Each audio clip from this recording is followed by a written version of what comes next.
cheap, joining these other banks with these cheap cards. I don't know. Just because they do it, you got to do it because it's a poor decision. I said I'm really disappointed, and I will probably take my money elsewhere.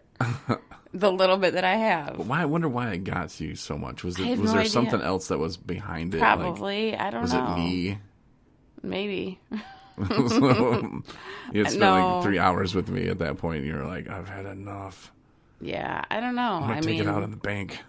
It just, there's something about it. I don't know, maybe it was a bad day for me to try to do that, because it's been sitting there for me to change it over for like a week and a half. But whatever, it is what it is. But then I got a call from the lady after she put it in her complaint department. I was like, yeah, sure, just write it all down, everything I just said.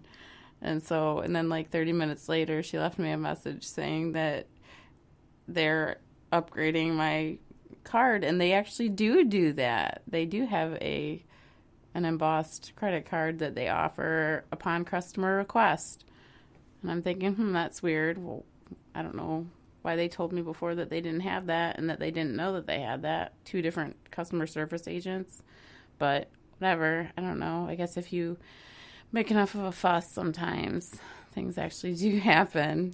I hope they send it with clowns on it, like actual clowns. I'd be fine with it as long as it's better quality card and it doesn't look funny. like it's a punch card from like a coffee shop.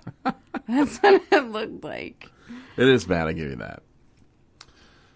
So I don't know. I don't know. I was just like, wow, that's kind of weird for Marty to just keep going on about this card. But I don't know. I mean, if there was something else that caused you to kind of flip out and take it out on the card guy, that's something that you have to look into. But maybe it was just simple hormones, or maybe it was just...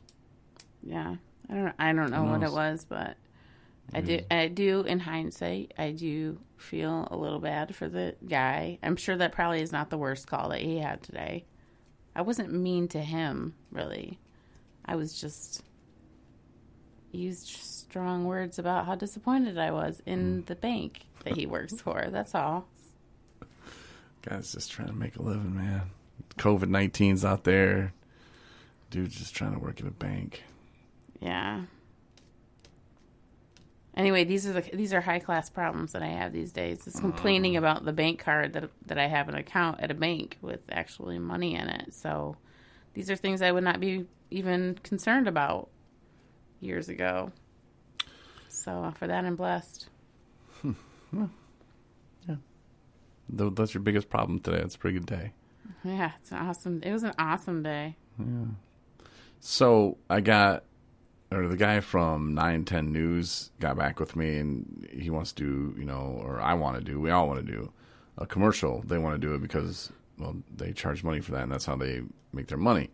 And we want to do it to raise awareness for us in recovery and, make it okay for people in active addiction to reach out for help without feeling like they're pieces of garbage, to know that, hey, life can change for you, man.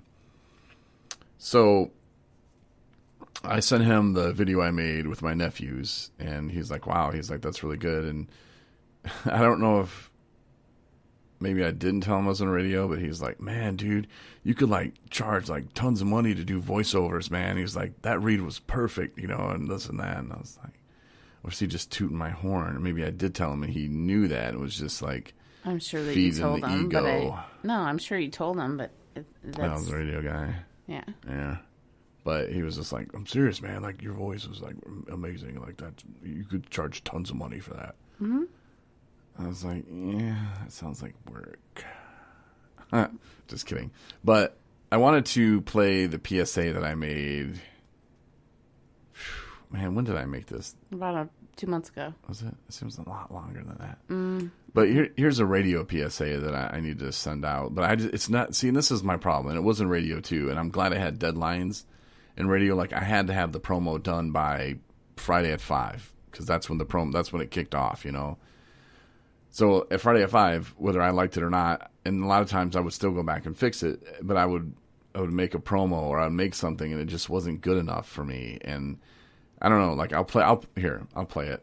Corey Winfield here from 217 Recovery. As I share my experiences in early recovery, I want you to listen. I want you to read. I want you to be active. Active in recovery. It's one of the greatest gifts you'll ever give yourself. Be a part of something great. Donate and support us in recovery at 217recovery.com. And that's a 15-second, which a lot, I mean, when I worked for like real radio stations, 15 seconds, that's pretty much all you're going to get. And that's hitting home the things, but it's hard to hit home all the things. Like, I just don't know. I think it could be better, and it's hard to squeeze it into 15 seconds, but I don't know. Maybe I should just send it out. And like stations around like Traverse City and Petoskey, they want like minute long. Well, I know there was one in Petoskey that wants minute ones because everybody on their station is not in the area. They're like all over the country. So they have everything on satellite. So then since they're selling, because they're probably old school, selling minute commercials to everybody, which you can get into 30 seconds, anything you can into a minute. And a minute commercial is just rambling on and blah, blah, blah, blah, blah, blah, blah. But 30-second commercials, those I say are more common, but around, like, I don't know. But the satellites, they're timed. You know, boom, once the signal hits, they send a signal, and then it knows 4 minutes, boom, the signal gets sent again, and it comes back, and you join the program. So you have to have that timed out well. So I don't know around here if they would even play a 15-second commercial, because then they got to find 45 seconds to fill it with. Mm-hmm. You know, so that can be kind of hard. But at the same time, that commercial, that PSA, that could be played in any city. You say that a lot, and I think maybe some people don't know what that means. What do you mean? PSA. Public service announcement. Yeah, because last time you brought it up and talked about it, you didn't mention exactly what it was. I think people know what PSA is. Not everybody. Well, now you know. PSA is public service announcement. And the FCC requires that radio stations play X amount of public service announcements each day. I think it's like 6. And no, it's 12. We always did more than we were supposed to at iHeart. But like we had in our inventory, I think maybe we had 12 or maybe it was 6. I don't remember. But we had, and the reason why I don't remember is because corporate would take over, because I would have, maybe it was 12, and then corporate would take 6 of them, and that would leave me 6 that I could play locally. And that's what was kind of a bummer about iHeart. It is what it is. They were good and bad, but more good than bad, my experience working with them. But, you know, then I would have 6 local PSAs that I would play. But anyway, we're a 501c3, and since we are, you know, we can offer this kind of PSA to a radio station, and they would get credit for it. And the same thing with their public service shows. Like, we could go on there locally, but like the one in Petoskey, they don't even... They're like, oh, we're playing. The FCC, if they would kind of find out about it, they would be like, you guys aren't following the rules.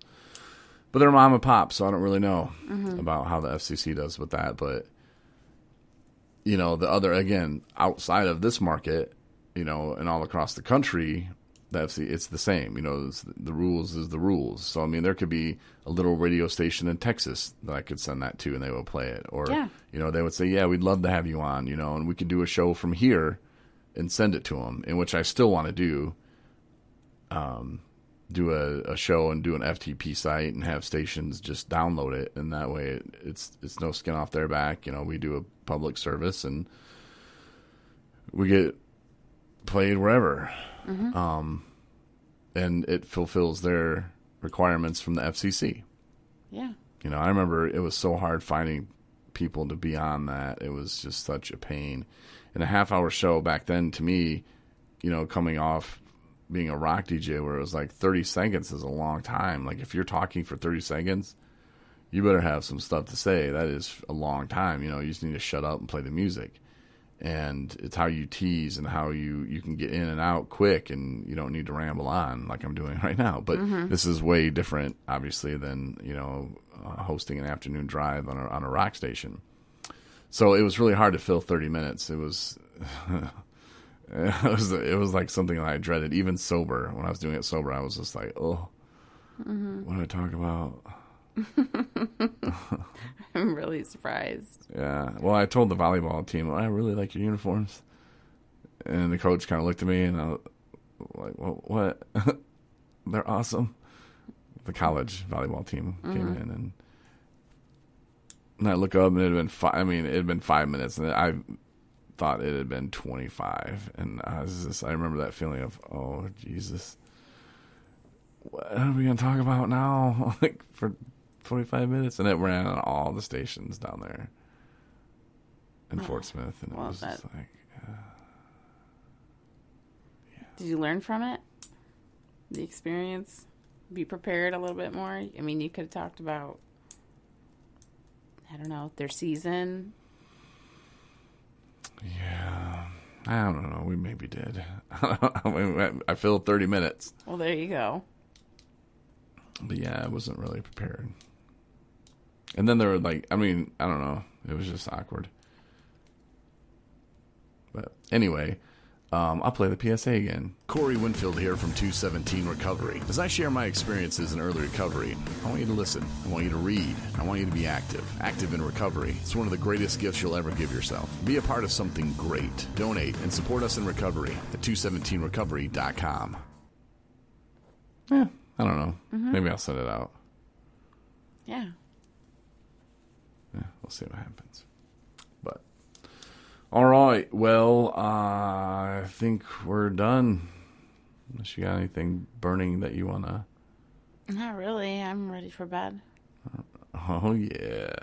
Oh, my God. All right, calm down. All right, thanks for listening. Share us with your friends. Make sure you subscribe to, if you're listening on Apple Podcasts, if you're if you're listening on, sorry, you're ready for bed. It's getting me, my mind's all... flustered now. Really, Corey? Google really? Podcasts, Castbox, Stitcher, whatever, Spreaker, YouTube, whatever. Yeah, make sure you subscribe. Do it right now. Spotify, subscribe. That way we post new episodes, you'll get a notification. And then once I can get back with Apple to become a developer, we're going to look at getting our own app. And that way, when we do blogs, which now if you subscribe, I don't know, I'm so confused by it. It's just not easy. Well, I mean, it is easy, but there's steps you have to do. And I don't know, it'd be easier if we had a app. You go to the app, say, yes, you want notifications. Marnie does a blog, Anna does a blog, I do a podcast, you get a notification. That to me, much simpler. I think that's the easiest. So we're working on that. If you want to donate and be part of that, feel free. 217recovery.com/donate. But much love and thanks for listening. We'll talk to you on Saturday. Night, everybody.